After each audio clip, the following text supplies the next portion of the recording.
These are 7 discoveries from the bottom of the ocean that didn't just surprise scientists. They rewrote what biology said was possible. Rules about where life can exist, what life needs to survive, and how animals are supposed to be built. The deep sea broke every one of them. The year was 1977, and a team of researchers exploring the Galapagos Rift had no reason to expect anything unusual. The deep ocean was understood to be a desert, dark, cold, and nearly lifeless. That was the rule, and nobody was questioning it. Then the instruments picked up something that made no sense. Temperature spikes, enormous ones, appearing in a span of seafloor so short that the water jumped from near freezing to 400 degrees Celsius, hot enough to dissolve solid metal. A camera went down to investigate, and what came back up on the footage stopped the expedition in its tracks. Not a desert, an oasis. Clustered around vents in the ocean floor, underwater geysers pushing superheated, chemical-rich water out of the Earth's crust, were entire communities of creatures nobody had catalogued before. Giant tube worms, strange clams, shrimp that looked like nothing in any field guide. Hundreds of new species, thriving in total darkness and scalding toxic water miles from the surface. When biologist Robert Ballard and his colleagues processed what they were seeing on that 1977 expedition, Ballard described it this way. Everyone sat around speechless. It was like processing a non-linear equation. Since that dive, scientists have located more than 500 active hydrothermal vent fields spread across every ocean basin, Arctic to Antarctic, and each one operates as its own world, drawing energy from the heat of the planet rather than the light of the sun. That shift in understanding also cracked open a different question entirely, one that hasn't closed since. If life doesn't need sunlight, it doesn't need a planet's surface. The implications for life elsewhere in the solar system were obvious, and scientists pointed them out immediately. One detail worth holding on to: these ecosystems don't last forever. A single vent system may operate for only 30 or 40 years before it stops producing sulfide-rich water, at which point the community around it collapses. Entire civilizations of life build themselves in the dark and then disappear, and other communities rise somewhere else along the ridge. Discovering life around hydrothermal vents changed the rules. What happened in July 2023 tore up a page nobody thought needed to exist in the first place. The Schmidt Ocean Institute's research vessel, Falkor 2, was positioned on the East Pacific Rise, roughly 2.5 kilometers beneath the surface. The team aboard, led by Dr. Monica Bright of the University of Vienna and Dr. Sabine Gollner of the Royal Netherlands Institute for Sea Research, wasn't looking for a new ecosystem. They were chasing a specific, smaller puzzle. Giant tube worms colonize new hydrothermal vent sites with surprising speed after volcanic eruptions wipe out existing colonies. But their larvae had never been detected swimming in the water column above those vents. The question was where the larvae were actually going. Their hypothesis was underground. Cold seawater pulls down through cracks in the lava, mixes with rising hydrothermal fluid beneath the crust, and gets expelled at discharge points elsewhere on the seafloor. And the larvae, the theory went, traveled with it. To test this, the team glued mesh collection boxes over gaps in the seafloor crust and left them to gather whatever passed through. Retrieving those boxes turned out to require lifting sections of volcanic rock to get to them, and that's when the expedition stopped being about larval dispersal entirely. Beneath the seafloor, inside warm, fluid-filled cavities inside the Earth's oceanic crust, lived animals. Not microbes, not bacterial films. Animals. Fully grown adult tube worms clung to the ceilings of underground lava caves, sharing space with snails and worms that had only ever been recorded living on the surface of the seafloor above. 5 of 6 cavities examined contained visible animal life, and as many as 200 pale tube worms occupied a single cavity, wrapped around formations of solidified lava hanging from the ceiling. The most abundant species recovered was Osedax alvini, and the underground specimens were actually longer than any previously described individual of that species, growing bigger beneath the rock than they had ever been observed growing above it. The cavities sat at around 18 degrees Celsius, far warmer than the surrounding ocean, but nowhere near the lethal temperatures venting above. None of this fit existing science. The subseafloor crust beneath hydrothermal vents was understood to be the domain of microbes and viruses only. The idea of complex multicellular animals living inside the oceanic crust wasn't a contested theory. It simply hadn't been considered. Published in Nature Communications in October 2024, the findings shifted that understanding completely. The consequences run in multiple directions. A biological reservoir beneath the surface, continuously seeding life upward, explains how vent communities recover so fast from eruptions. They aren't starting over from scratch. They're drawing from a hidden population below. And because the animals living in those underground cavities host dense colonies of chemosynthetic bacteria that fix carbon without sunlight, every carbon cycle estimate ever calculated from surface observations of hydrothermal vents had been counting only part of the system. How large that gap is, nobody yet knows. Gollner described the discovery simply: animals are able to live beneath hydrothermal vents. And that, to me, is mind-blowing. February 2002, and a remotely operated vehicle from the Monterey Bay Aquarium Research Institute was moving through Monterey Canyon, nearly 3 kilometers beneath the surface, when the cameras landed on the bones of a decomposing gray whale on the seafloor. Attached to the skeleton were small worms, 1 to 3 inches long, with feathery plumes extending into the water and root-like structures burrowing into the bone beneath them. Examining those worms more closely produced one of the stranger biological discoveries of the past several decades. These animals had no mouth, no stomach, no gut, and no anus. No digestive system of any kind, in any form.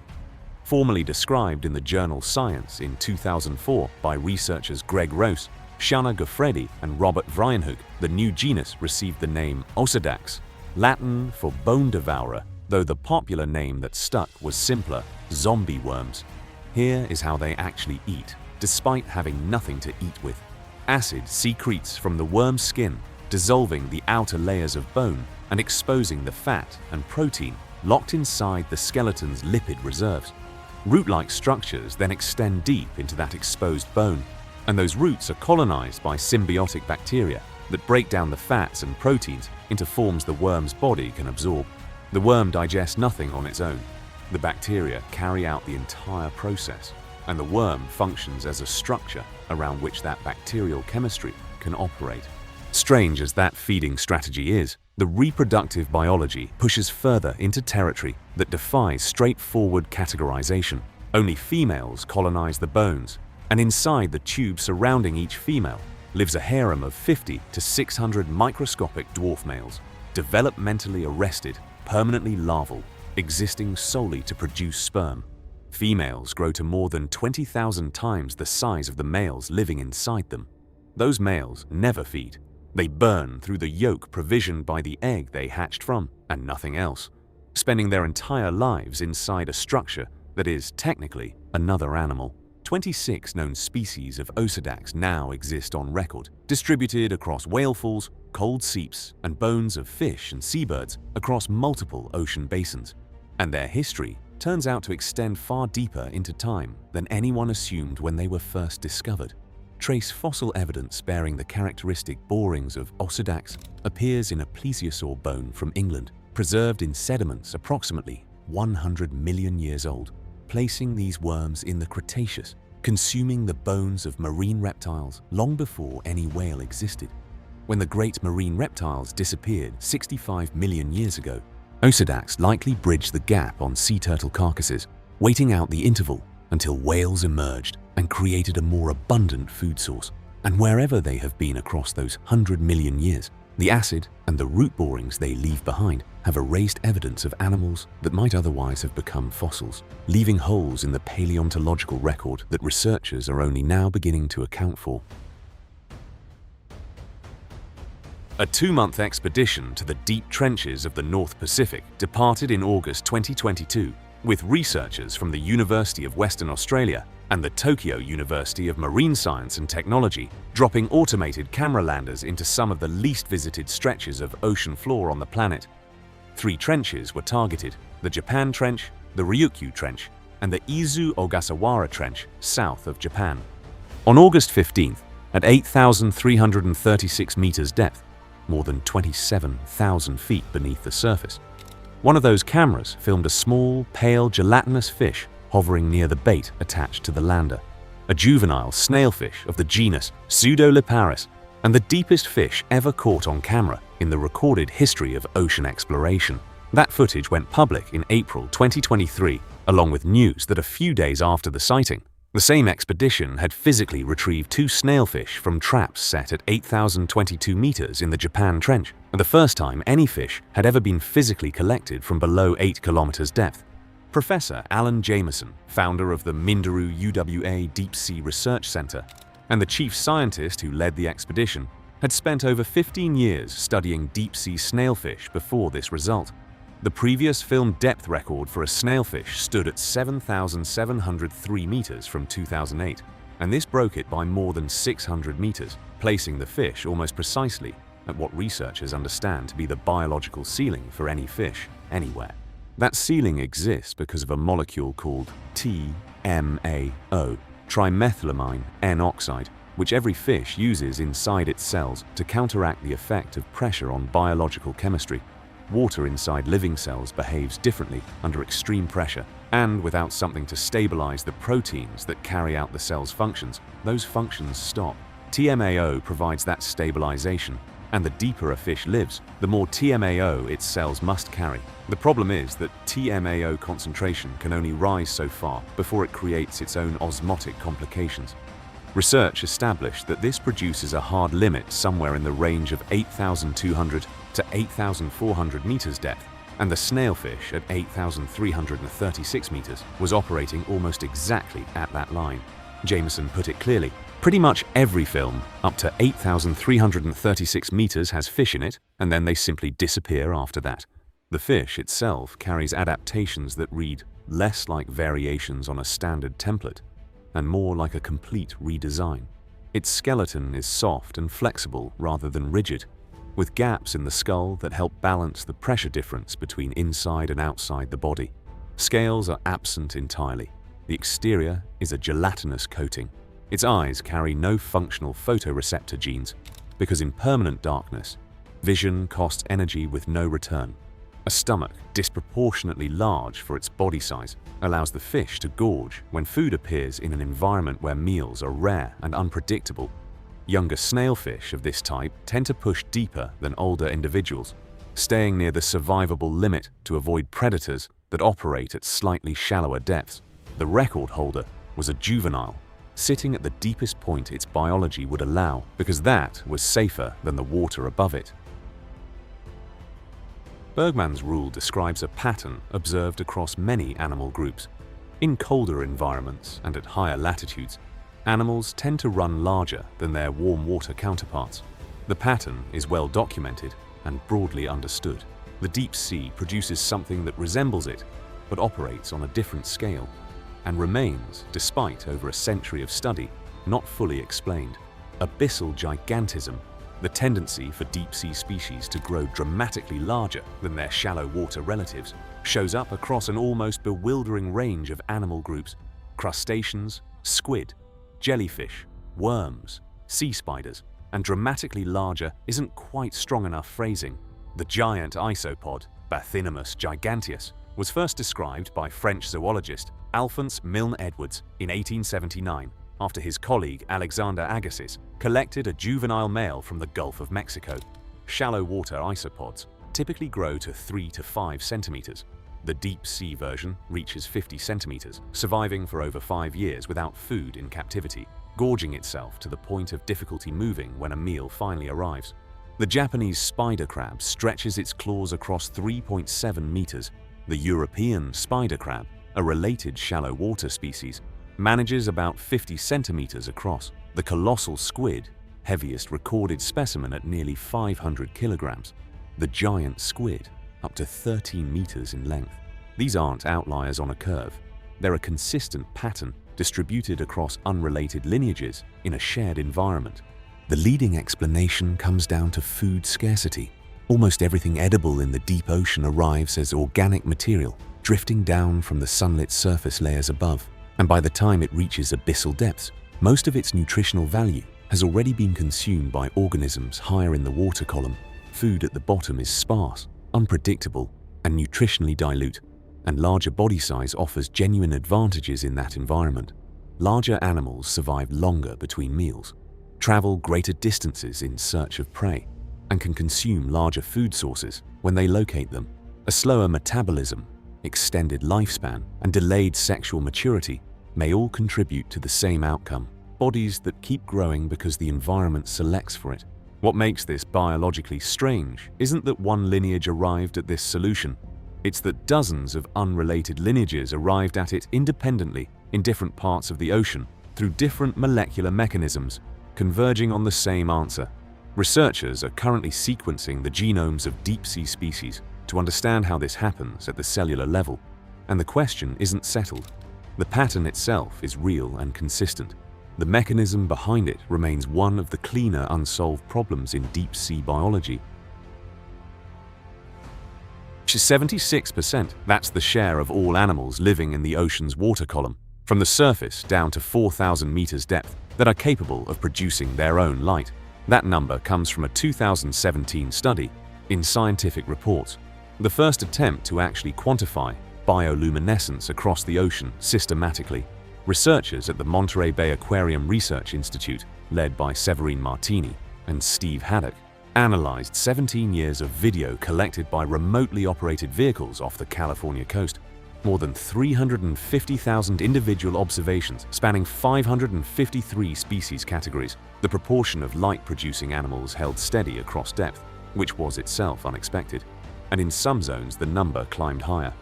Between 200 and 1,000 meters depth, 80% of animals produce their own light. Among cnidarians, jellyfish and their relatives, more than 97% are bioluminescent. Among siphonophores in Monterey Bay specifically, the figure is 99.7%. Martini described the scale of it this way: "I'm not sure people realize how common bioluminescence is. It's not just a few deep-sea fishes, like the anglerfish. It's jellies, worms, squids, all sorts of things. What biology hasn't managed to explain cleanly is why this keeps happening. Bioluminescence didn't evolve once in a common ancestor and spread through inheritance. It evolved independently in dozens of completely unrelated lineages through different molecular pathways, arriving at the same functional outcome. Fish, jellyfish, squid, worms, crustaceans, none of them share the trait through common descent. Each group developed it separately in the dark, and each uses it differently. Some animals lure prey toward them with light, the anglerfish being the most familiar version of this. Others produce sudden, bright flashes to confuse or startle predators. Some use light patterns to identify mates. The uses are as varied as the animals producing the light, and the cellular adaptations that underpin life in this environment run even deeper than the light itself. Deep-sea comb jellies have developed cell membranes with differently shaped lipid molecules compared to their shallow water relatives, a direct structural adaptation to the pressure difference between their worlds. Bring a deep-sea comb jelly to the surface, and the pressure drops. The membrane structure falls apart, and the animal melts. Send a shallow water comb jelly to depth, and its membranes can't perform the functions they need to. Two closely related animals, separated by depth, have become biologically incompatible with each other's environments. The deep ocean is not a dark void. The organisms living in it built an entire alternative to sunlight, and most of what lives there participates in it. When a whale dies at sea, the carcass sinks. It may fall for a kilometer or more before settling on the seafloor, and what unfolds around it afterward is one of the most layered ecological sequences documented anywhere in the natural world. A succession of communities building on a single carcass over decades, possibly a century. University of Hawaii oceanographer Craig Smith made the first documented observation of a whaleful ecosystem in 1987 using the DSV Alvin at a depth of 1,240 meters in the Catalina Basin. What Smith encountered wasn't simply decomposition with scavengers, it was a structured, staged community, each phase distinct from the last and supporting a different cast of organisms. Mobile scavengers arrive first: hagfish, crabs, sleeper sharks, bristleworms, stripping soft tissue from the carcass over the course of months. An enrichment stage follows. where organic material saturating the surrounding sediments supports a second community for more than a year. Then comes the stage that reorients the whole picture. As whale bones begin to break down, they release sulfides into the water, and chemosynthetic bacteria colonize the skeleton, at which point the whale fall transforms into something that closely resembles the ecosystem of a hydrothermal vent or a cold seep, powered by chemical reactions in the bone itself rather than by sunlight or surface productivity. This sulfur-driven phase can persist for decades. A 2022 study catalogued 45 known natural whale falls, 38 implanted ones, and 78 fossil ones. Species richness in whalefall communities reaches up to 407 species, lower than hydrothermal vents at 469, but far above cold seeps at 230. Whale falls also share 11 species with hydrothermal vents and 20 with cold seeps, which led researchers to a striking conclusion. These carcasses, scattered across the abyssal plain, may function as biological stepping stones, allowing specialized deep-sea species to disperse between vent systems and seep sites that would otherwise be too far apart to reach. Whale bones hold lipids representing 4 to 6% of the animal's body weight, and that stored fat can sustain the final decomposition stage for 50 years, with some estimates extending toward a century. The carcass of a single whale is, in that sense, a century-long infrastructure project for the organisms around it. Before whale falls were properly studied, the kind of chemosynthetic biodiversity they support was assumed to exist only at hydrothermal vents and cold seeps, and the connections run deeper than ecology alone. Molecular evidence suggests whale falls served as evolutionary stepping stones for entire lineages, allowing species from vent environments to expand their range across the deep seafloor over geological time. Severe those stepping stones, and those connections break with them. Researchers estimate that the removal of large whales from the ocean could reduce the total biomass of the deep sea by more than 30%, a figure that carries different weight once you understand what a single whale carcass actually builds. The thread running through all 7 of these discoveries is consistent. In each case, the deep ocean did something that existing biology said wasn't possible. Life without sunlight, animals inside the crust of the earth, a creature with no digestive system eating through bone, fish surviving at pressures that should destroy their cells, a pillbug the size of a cat, 3/4 of the ocean producing its own light, a single whale carcass sustaining a complex ecosystem for potentially 100 years. These weren't fringe anomalies that scientists struggled to explain around. They were direct revisions, moments where an entire category of biological assumption had to be rebuilt from the foundation. More people have been to space than have descended to the deep ocean, and only around 5% of the world's oceans have been explored. Every expedition that has pushed further or looked more carefully has returned with something the existing model didn't account for. The working assumption in deep-sea biology right now is not that most of what's down there has been found. The working assumption is that the catalogue has barely opened,